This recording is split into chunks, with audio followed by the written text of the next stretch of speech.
everybody. Zachary Levi here in the heart of London's famous West End. Behind me is BAFTA, the British Academy for Film and Television Arts.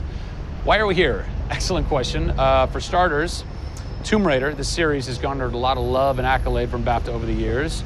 Some of the key players on Crystal's dev team are BAFTA LA members. And to top it all off, legendary video game composer Jason Graves is a BAFTA winner.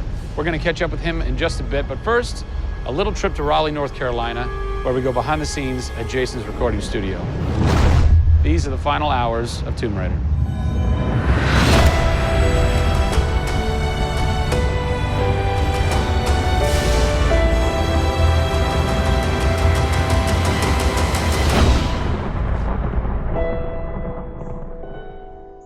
The first thing we did was the theme. There have been many composers in the games or the films, but they've always used the original theme. They said, we want to start with a clean slate, new theme. I did it on piano, very simple. I was really scared just to send it because I'm like, I don't know, I think this really works, I think I like it. We ended up taking that exact theme. The first demo I sent was on the first trailer. That exact same arrangement.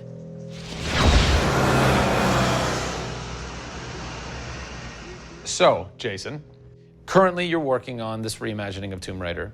When you're taking on a new project, what are the things that attract you to that project? The heritage of a particular game, I think, obviously. And don't even get me started on Tomb Raider. I literally almost drove off the road. I was on the phone with the audio director. Like, oh, stoplight! And I had to pull over a little bit to not hit the car behind me. What I loved about Tomb Raider, what really drew me to the project was they had no pre-existing conditions. Because they wanted to get out of what it used to be. They wanted something new. They wanted something fresh. Jason's done hundreds of games at this point. He was an easy choice for us to go with on paper because he has such great experience. I listened through a lot of different material from a lot of different composers. I was really taken by how well he did the intimate stuff. The textures and the real, intimate and vulnerable bits that we needed to highlight in the game were a great match for us. What is square one for you when you start wrapping your head around it going, this is where I feel like this world is going to exist? Main theme, call me old-fashioned. Then it was a matter of finding out what kind of percussion would work. And always going back to the melody and the theme, because that's kind of the heart of the game. The most signature thing that we need to get right is Lara's theme. One of our big goals was that it can be used in any emotional context.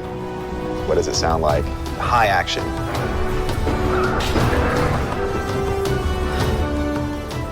What does it sound like when she's in pain? For music, the gameplay and the concept art, especially with the scavengers and kind of the shanty town, corrugated metal, how everything's kind of this amalgam of different stuff that they found on the island. I was like, that's what I want the music to sound like. The bad guys are playing the music now. Alex said something like, it'd be really cool to have something, chains on a metal board or like you're banging a metal fence. 2 weeks later, Jason calls me up and he's like, so this guy who's like the sculptor who lives right around the corner from me, I was talking to him about the idea of creating an instrument. And I'm like, that sounds completely insane. We have to do that. Tackling the score to one of the most iconic franchises in the world brought a unique challenge. How best to capture the emotional timbre of the characters and island in music? People, I give you the instrument.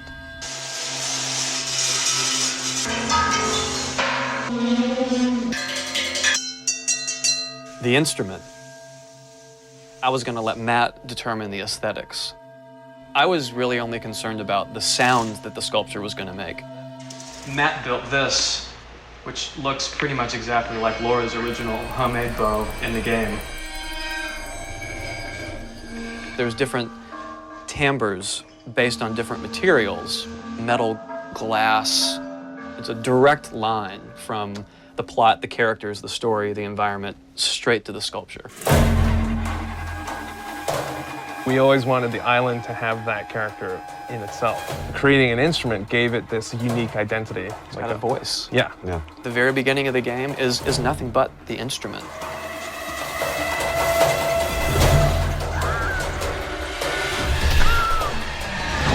Who do you look at in video games or in film that you go, what they've done has shaped who I am and what I do for a living? They're all dead, unfortunately. What? Yeah, I know. It's classical composers. All classical? Yeah, I'm kind of going directly back to the source. Yeah. Prokofiev's, Tchaikovsky. Even for some of the scary stuff, you've got Penderecki, who's a Polish composer. Actually, he's still alive. It kind of goes back to ballets or opera, which is kind of the precursor to film and video games. You know, they were telling a story. Yeah. That's what I love about that music. It tells a story. Even if you don't know the plot, you can listen to it. And film music's the same way. It's tough with games to do things that are subtle. You want to make Lara relatable, make her realistic. Another one. She went down over there. Tell her story from the beginning and show how she became the superhero she becomes. One of the first things that I ask any developer is the emotion. Because to me, that's the biggest thing that music can do in a tenth of a second. The music just, it nails the emotion.